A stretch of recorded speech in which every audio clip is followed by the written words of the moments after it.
2006లో నేను విపరీతంగా ఒక పిహెచ్డి కోసం ఒక స్కాలర్ ఎలా చదువుతాడో పుస్తకాల మధ్యలో సినిమాలు చేశాను. అందుకే నా సినిమాలు మీకు నచ్చి ఉండకపోవచ్చు ఆ రోజున. కానీ నా జ్వలనాన్ని ఎక్కడో ఢిల్లీలో కూర్చొని ఒకళ్ళు, ఢిల్లీ యూనివర్సిటీలో పనిచేసే ఒక ప్రొఫెసర్, ప్రకాశం జిల్లాకు చెందిన వ్యక్తి, నాకు తెలియదు ఆయన ప్రకాశం జిల్లా వ్యక్తి. నా రోజున ఆయన వచ్చి మిమ్మల్ని కలవాలని చెప్పి ఒక నెల రోజులు నా వెంట పడితే ఆయన కలిశారు. ఆయన వచ్చి నన్ను ఒకే ఒక మాట అడిగారు 2006లో, మీరు రాజకీయాల్లోకి వస్తారా? బహుజన సిద్ధాంతం మేము ముందుకెళ్తాం. చాలామంది అడిగి నన్ను పంపించారు. మీరు సంసిద్ధం అంటే నేను మాట్లాడతాను, నేను కదుపుతానంటే ఆ రోజున నాకు ఇంకా మెచ్యూరిటీ లేదు. ఒక కుటుంబాన్ని నడపడానికే చాలా శ్రమ పడాలి. ఒక కుటుంబాన్ని ఏకతాటిపైన తీసుకురావాలంటే నేను కష్టపడాలి. ఒక సినిమా చేయాలంటే నేను ఇంత కష్టపడాలి. ఇన్ని కోట్ల మందికి సంబంధించిన జీవితాన్ని ఒక భావంతో కట్టిపడేయాలంటే నాకు ఇంకా అంత మెచ్యూరిటీ లేదు. మెచ్యూరిటీ వచ్చిన రోజున మీకు తెలియజేస్తానని చెప్పాను. ఆ వ్యక్తి అప్పటి నుంచి ఇప్పటిదాకా అరుదుగా అప్పుడప్పుడు కలుస్తూ ఉంటాను.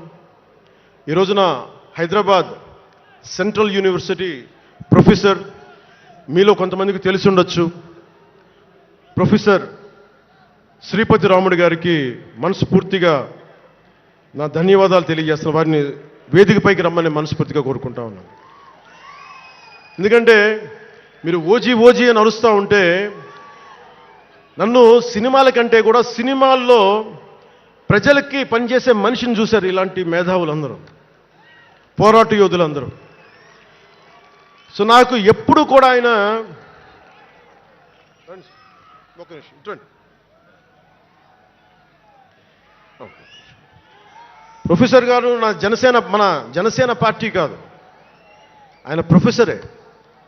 బహుజన సిద్ధాంతాల కోసం, అంబేద్కర్ ఆశయాల కోసం, అణగారిన వర్గాల కోసం నిలబడ్డ వ్యక్తి. ఆయన చాలామంది విద్యార్థుల్ని పిహెచ్డీలకి సిద్ధం చేసే వ్యక్తి. మన దగ్గరున్న బేతపూడి విజయ్ కుమార్ గారు కూడా ఆయన శిష్యుడే. ఇలాంటి శిష్యులు ఎంతోమంది తయారు చేసి ఆయన జనసేన ఎప్పుడు నాకు అండగా ఉంటారు. ఓడిపోయినా నిలబడ్డా ఎప్పుడైనా సరే నమ్మకం ఏంటంటే మీరు ఉండాలి, మీరు రాణించాలని నిరంతరం తప్పించే శ్రీపతి రాముడు గారికి నేను ఇవ్వగలిగేది ఒకటే, నా గుండెల నుంచి ప్రేమ ఇవ్వగలను.